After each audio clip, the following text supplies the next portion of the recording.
So let me get this with your goblets again. You're using a polyurethane spray, I am like using Krylon? Midwax Midway. Spar Urethane, Helmsman's Spar Urethane Clear. So Let's see here. that becomes, I know that, oh, that's beautiful. I know you. that most things that are, I wouldn't even dare drink out of that one. But the thing is that becomes impregnable to the wine. Is that it? So that people can put wine and stuff in them? Yeah, they can put wine and stuff in here, and it seems to be fine to things like warmer liquids. And you can't do that with epoxy because epoxy starts to flow and soften if you put like hot tea in something that's got epoxy on it. Okay, so this is Midwax Spar in the I'll spray. put it in chat. It's Midwax Helmsman's Spar Urethane, and I use the clear gloss because they've got like the original version of it is yellowing. Okay, it turns things yellow. Like stuff. Yeah. Here, Sue. Here's what it looks like in a can. Yeah. All right, hold on. Beat up a spot. All right. Say it again. Do it again. This guy. Here it is, Sue. This is Scott. There we go. Right there. Okay. Gotcha. Okay. Thanks, Scott. It's got a UV protectant in it. Yep. Yeah. It does. So if you're doing a birdhouse and it's going to be out where birds live, it won't be as impacted by the UVs as other You're finishes. talking real birdhouse, not the one that Birdhouse Bob makes. Is that right? Well, he could be using it there too. I mean, it's mostly what I buy now, so I use it on everything. Okay. You can use it. You can use it on anything outside, Sue. It's made for finishing boats, is what it's made for. Okay. Yes. Yeah, the people who do that, fine woodwork on those wooden boats, that's what they use. Is this stuff. I'd always used on the outside of wood here to use spar varnish, but if the Minwax is doing great, that's the way to go. I was relating a couple of weeks ago. I have a birdhouse hanging in my tree out there that's been hanging there for, I believe, 15 years. And it's got the hole is plugged in so I don't get wasp in it. But it's just a decorative birdhouse. The whole top is crusted with what I call oak tree garbage. Just has, all right. There's nothing wrong with the finish. The tree cutter had to move it the other day. He wiped it off. It looked like it was brand new all over again. They hang out there all that time. Made it through 2 good hurricanes and everything.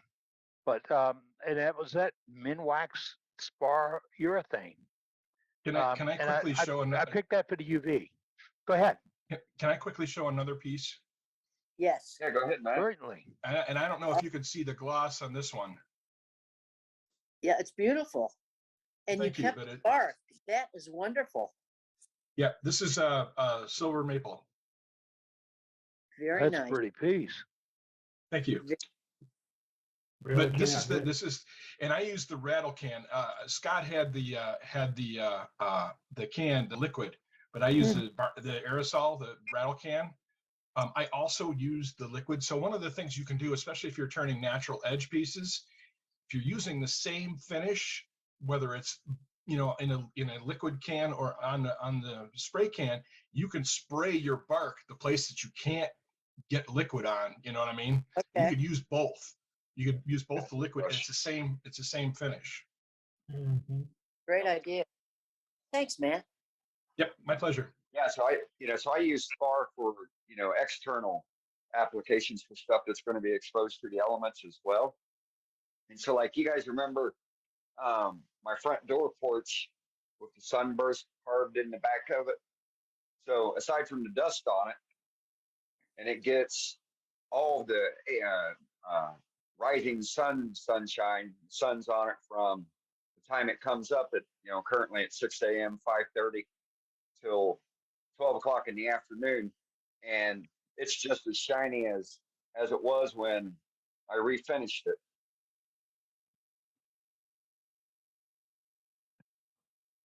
Not bulletproof, but it's close. No. Right. And if you buy it in a can, Sue, you buy it in a can instead of the spray can, it's self-leveling too. Yes, exactly. That's another beauty to it. Leveling. So it won't leave ridges unless you really leave that much excess finish on. Yeah, I mean, your downside compared to something like lacquer is that, I leave it a day to cure before I go and sand the coat. Okay. So Okay. it doesn't dry right away, but so what? You get UV protection and waterproof, it's not waterproof Yeah. per se, but it's certainly water resistant. It's very liquid resistant. So Okay. Russ Fairfield used to use it as one of his 3 ingredients to make Danish oil. I've used that mixture and it's phenomenal. wow. Okay.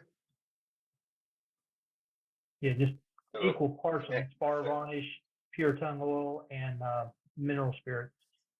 Okay. okay. In Danish oil, truly, one of the components is linseed oil. Not necessarily. It can be, but you can use tongue oil. You can use linseed oil. You can use the hemp oil that's so available right now. Well, no, okay. Yeah, I was talking traditional. Okay, yeah. Yeah, I'm Yeah, sure traditionally, there's yes. many hybrid brands. Okay, never mind. Yeah. No, you're right. You're right.